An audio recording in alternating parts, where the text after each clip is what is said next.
This is NDTV.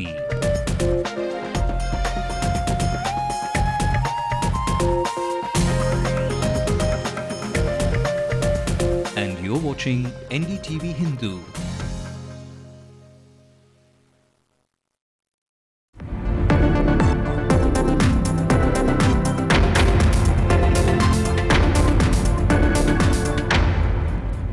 Welcome to the late night news on Ndtv-Hindu. I'm Evelyn Matthew. There's plenty making the headlines tonight, so let's bring you those right away. A dream that is way too expensive. The Tamil extravaganza in Coimbatore costs nearly 400 crore rupees. Whose money is it anyway? Tamil மொழியை செம்மொழியாய் ஆக்கியவர். Karunanidhi plays politics over language is the event aimed at capitalizing on the sentiment of Tamil for votes. என்னை முதலாக சட்டமன்ற உறுப்பினராக அழைப்பதற்கான குளித்தலை உள்ளிட்டதும் கொங்கு நாடாகும். Protesting advocates call off their strike after arrested lawyers get bail. Tamil is allowed in court, but ambiguity still exists. Shocking negligence at the airport site. A crane crashes down, one person killed. Tamil is not just classical, it's profitable too. Signboard makers rake in fortunes as shops across the city translate to Tamil. Is it a packet of masala or a can of worms? Use your right to get justice if the food items you buy are not worth the money. Get ready to salute the god of cricket. After his magical 200 runs, is the Little Master's next turf the skies on a Sukhoi? For close to 400 crore rupees, the state is now celebrating the language of Tamil for a period of 5 days with 4,000 Tamil scholars from all over the world. It's all part of the extravaganza, that is the first World Classical Tamil Conference in Coimbatore. Everything about it is pretty much extravagant, right from the seating capacity in the main hall, which is around 50,000, to 400 buses and several special trains that have plied to carry people to Coimbatore. Schools, of course, are off for these 5 days, so calling it a festival is the tight word. Over these 5 days, the government is spending a little less than 400 crore rupees. The conference got off to a grand start this morning with President Pratibha Patil inaugurating the event. She praised the Tamil language and said it reflected the heritage of the country. The conference brings together Tamil experts and enthusiasts from India and abroad. The Nilgiris, basically they are called... Well, it's one of the biggest events Tamil Nadu has ever witnessed so far, but even as critics lash out at the ruling DMK for spending a whopping 380 crore rupees on the World Classical Tamil Conference in Coimbatore, is this extravaganza a calculated move to garner support in the Western Belt, a region historically known not to favor DMK? Our political reporter Shabir Ahmed gets us this story.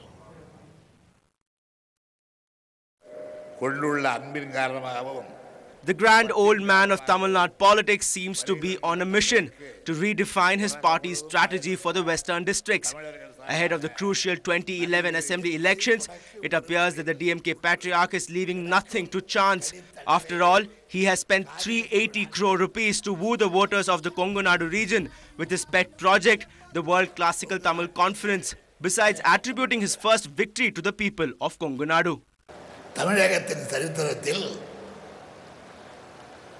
வசக்காய் சங்ககாலம் தொடங்கி இன்று வரை தழுவியிடம் பெற்றிருப்பதும் என்னை முதலாக சட்டமன்ற உறுப்பினராக அழைப்பதற்கான குளித்தலை உள்ளிட்டதும் கொங்கு நாடாகும். ஆம், குளித்தலையாகவும் Kongu.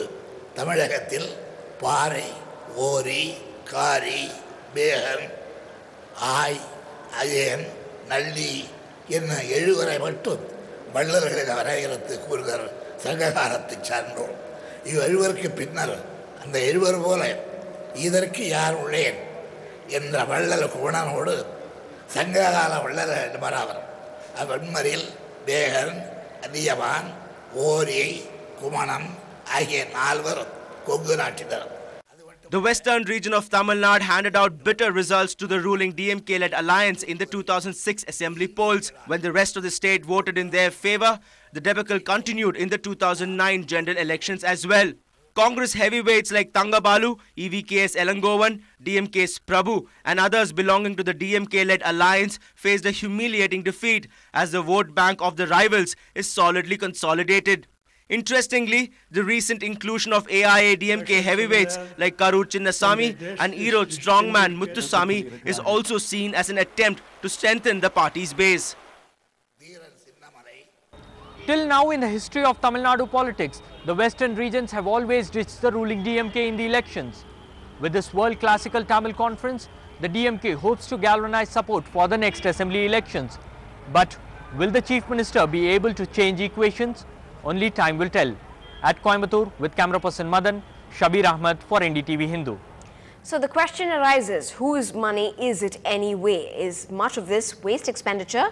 Senior journalist and political analyst Murari gave us a perspective and figures out an answer to that.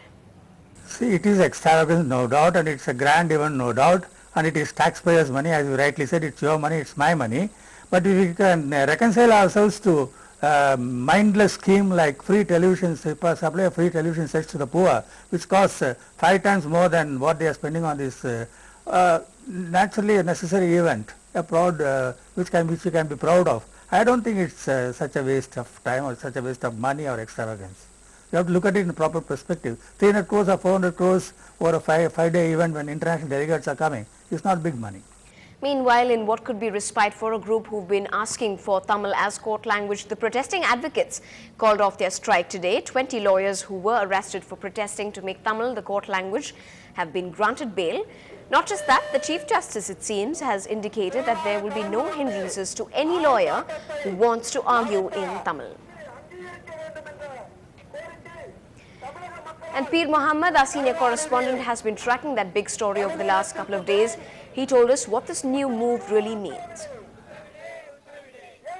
No, it doesn't mean that the official language of Madras High Court will be Tamil from now on. It is only meant for diffusing the situation. The arguments can be in Tamil, but the submissions, all the files have to be in English. The Madras High Court Chief Justice has announced this, and he has told them that take it from me, you can argue in Tamil, and he has lived up to his promise by allowing an advocate to argue in front of him in Tamil yesterday. And for the protesting lawyers, it is a big step forward, and they are not going to stop with that. They are trying to build consensus in the Madras High Court Advocates Association, which is divided over the issue. In the coming days, they will be building consensus, particularly the pro-Tamil lawyers will be building consensus on that. Now, the government may be spending a fortune on the Tamil conference, but the Tamil signboards that the authorities are forcing commercial establishments to adopt are raking in profits for a different set of people. The signboard makers. Lokpriya brings you this story. Perumal and his employees are working overtime to meet tight deadlines. Orders for signboards in Tamil have piled up. Not a few hundreds, but more than 1,000. After Chennai Corporation turned up the heat on shops and businesses. Corporation வந்ததனால எங்களுக்கு business ரொம்ப நல்லா டைட்டா இருக்கு. ஆனா லாபமும் நல்லா இருக்கு. லேபர் தான் எங்களுக்கு பிரச்சனை. As the corporation has started tearing down signboards which are not in Tamil, traders are making frantic moves to fall in line.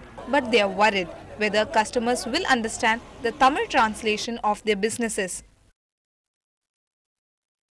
இப்போ கவர்மெண்ட் வந்து இங்கிலீஷ்ல வச்சிருக்க போர்டெல்லாம் தமிழ்ல மாத்த சொல்லிருக்காங்க. அதனால வந்துட்டு இப்போ என்னோட யூனிஸ்டார் என்டர்பிரைசஸ்னு இருக்கிறத யூனிஸ்டார் முனைவகம்னு மாத்தி இருக்கோம். சோ அது வந்து யூனிஸ்டார் முனைவகம்ன்றது வந்து மக்களுக்கு தெரியுமான்னா கொஞ்சம் கஷ்டமா தான் இருக்கும். எங்களுக்கே அதுக்கு மீனிங் சரியா தெரியல. The corporation's decision to change the signboards in Tamil may have upset the shop owners, but for these signboard makers it's definitely a blessing in disguise. In Chennai, Lokpriya for NDTV Hindu. Still ahead on the bulletin, pray not once but twice. Masala packets now deliver worms on your plate.